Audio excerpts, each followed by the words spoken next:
Hi everyone, I'm Alyssa. Today I'm excited to share with you my thoughts on Winter by Ali Smith, which I had a lot of thoughts on and absolutely loved. It was my first and most enthusiastic 5-star read of 2020.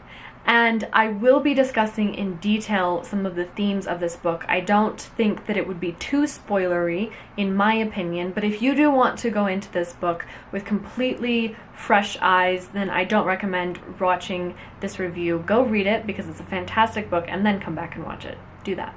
This book has convinced me of the genius of Ali Smith, which many people on Booktube have already been shouting for years. But I think the brilliance of Ali Smith, at least in this book, is the cohesive and clear nature by which she tackles her themes. She keeps it tight and clean, but the real genius is that Ali Smith uses not only her characters and her narrative to tell her story, but she uses literary technique and language in a way that perfectly complements, even personifies, in a formal or physical manner, the themes in which she's trying to dissect.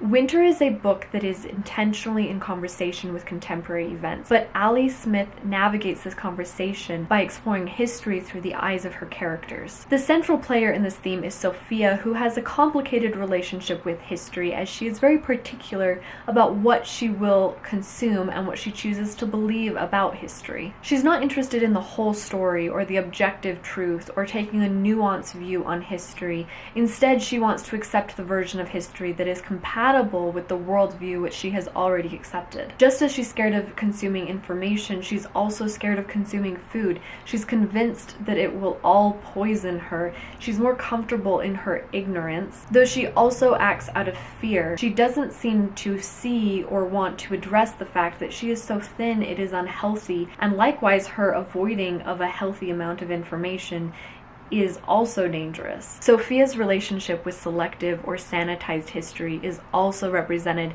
in the furniture which she sold for many years, which is new furniture that has been antiqued, made to look old. And this is convenient as it doesn't come with the messiness or the maintenance of a real antique. It's so much more comfortable to have a modern constructed object on which you can project your own invented history and narrative for. These mock antiques offer a customized and comfortable history, and most importantly, a controlled one. Sophia's need for controlling narrative is also reflected in her son Art. There is a memory that Art says that he had with his aunt, Iris, Sophia's sister, but Sophia is aggressively adamant that this is not true and that it never happened. This is not the first time that Sophia has chosen to control her son's history, but her conviction to this narrative makes her delusional to her capacities to control reality. Sophia is driven by fear and a need to control. She is an inward-looking creature, and in contrast, her sister Iris is an outward-looking creature whose worldview is in direct contrast to Sophia's because she has chosen to interact with her world in a different way. Iris has chosen to engage with her contemporary world throughout her life in a way that means that her own narrative and story is embedded in that of history. Her engagement in and being present throughout history means that she's not scared of it in the same way that Sophia is. Sophia feels disenfranchised from the political and social scene of her modern world and history, but she never tried to engage with it the way that Iris did. Ali Smith has a very unconventional writing style, and I think it works magnificently here. Her lack of punctuation really allows for an ambiguity and conflation of subjective perspective with definitive facts. We bounce at times between perspectives that capture the idea of the subjectivity in our individual worldviews. It also works very well for communicating the surrealist elements of this narrative, as it allows for blurring the boundaries between reality and imagination, fact and opinion, and history and the present. And all of these ideas of subjectivity and perspective provide a context for exploring the idea that is the heart of this book, which is miscommunication. And the miscommunications that happen in this narrative stand on their own as interesting and dynamic stories, but they also work as metaphors, again, for our contemporary world and the miscommunication that is pervasive in our society, not only between individuals and groups of people, but between nations, especially, or in reference to this book, particularly with Brexit.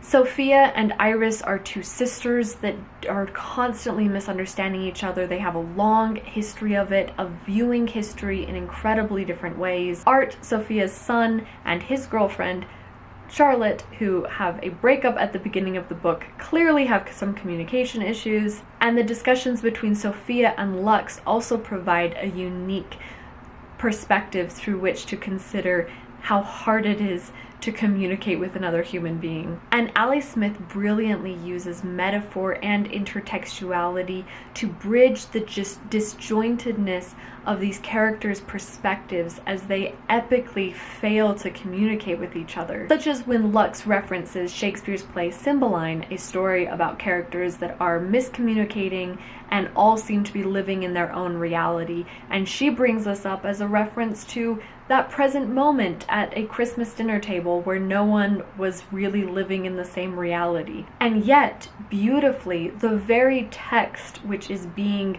brought up as a representation of the current miscommunication of all of these characters is itself an object which the characters bond over. Lux and Sophia find a common ground on which they can connect and communicate via a play about miscommunication. The layers to Ali Smith's brilliance in this literary tool is just so satisfying. Ali Smith uses the form of language a few times to communicate how it's not just the articulation of language that creates communication barriers, but the subjectivity of it as well. We can be saying the right words, communicating what we want to say, but we have no control on the definition of those words in someone else's brain, or how that series of words might provoke a different experience for another person than what we are trying to communicate. When I say the form of language, it's because I'm inadequate in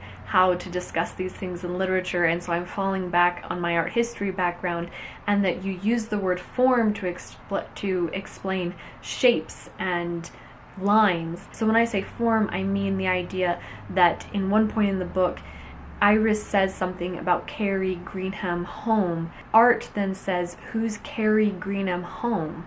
This also happens when Lux is trying to remember the name of the play, Cymbeline, and Sophia says, oh, that's Cymbeline, to which Art says, Cymbeline? There's also an interesting sidebar, for lack of a word, where an adult and child discuss in interesting complexity the difference between the word today and today. This idea is also captured many times with conversations between Lux and other characters, especially Sophia, as English is not Lux's first language, and so while she speaks the language fine, she misses the idiosyncrasies of certain phrases that Sophia uses, especially phrases that might be more common among an older generation. They have all of these instances where they don't understand each other because while speaking the same language and while understanding all the words of a phrase, Lux doesn't understand the meaning that that phrase actually carries. This is one of the points I most enjoyed in the book, just watching Ali Smith dissect all of the many ways we can miscommunicate and just the idea and theme of miscommunication. She uses social context for misunderstanding, like I said, as Lux not being a native English speaker, not getting the English sayings. She uses the psychology of the characters to expose the subjectivity of definitions and how we interpret interactions. She explores ideas that are grounded in the real and modern world and involve contemporary events, but then spins our perspective by feeding us a surrealist experience. Then she uses the written word on the page, its visual form, to show to us, the reader, how one word can have different meanings by being spelt in different ways, even if it doesn't actually have different meaning. I thought this work was masterful, and that there are so many other themes and motifs not mentioned here that Ali Smith weaves together in this delicately cohesive way. such as when art introduces the idea of authenticity and identity, especially in the virtual age. And I thought this was really fascinating and works great in conversation with the ideas of selective history. Our worldview is about establishing ourselves in relation to the world, but that experience is grounded in the discovery of identity. Charlotte was also such an interesting character. I found her eccentric behavior a bit disorienting at first, but then began to suspect that her absurdity was actually a representation of the character of Trump. Did anyone else notice this parallel? What I'm thinking is that art represents the United States while Charlotte represents Trump. She steals his virtual identity and then literally goes crazy on Twitter, destroying his image, his representation with his followers, his credibility on Nature. And Art seems like relatively passive about this. Like, he's upset, but he doesn't actually do anything to hold her accountable. I don't know if you noticed this metaphor, and maybe I'm just reading too much into it, but I found it so brilliant and hilarious to imagine Trump being represented by this crazy ex-girlfriend, and I'm aware of the sexist connotations with that phrase, which is what just adds another level of brilliant irony that is just hilarious. There were so many other brilliant ideas and ways that those ideas were executed that are very noteworthy, and I could have included in this video but haven't for sake of length. But in conclusion, so much of this book struck me as insightful. I think that Ali Smith created not just a beautifully constructed narrative with complex and fully formed characters, but she produced a very complex and dynamic and nuanced deconstruction of very relevant contemporary issues. And all of this is magnified by her literary genius as she uses the physical form of language to carry her message with that much more focus and force. This was my first and most enthusiastic 5-star rating of the year, and now I just have to decide if I want to continue with spring and summer, the next books in the series, or if I want to give myself a minute to continue digesting this one. Either way, I'm really looking forward to the rest of the series, as well as exploring the rest of Ali Smith's work. I have so much to look forward to, and I'm so excited. On a personal note, I actually picked up this book in February, and I was feeling rushed to finish it during the winter season, and I read about 30 pages and I hated it. Like, I was so disappointed and not enjoying it at all, honestly.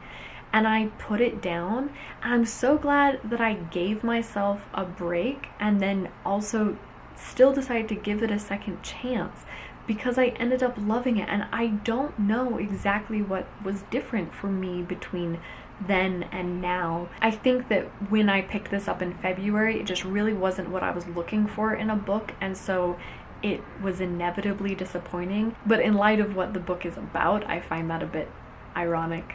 Anyway, it was a good lesson for me to remember going forward. So that's it. Those are my thoughts on Winter, a fantastic book that I absolutely recommend picking up. Thank you for joining me, and I hope you have a wonderful day and lovely reading, and I'll see you in another video. Bye!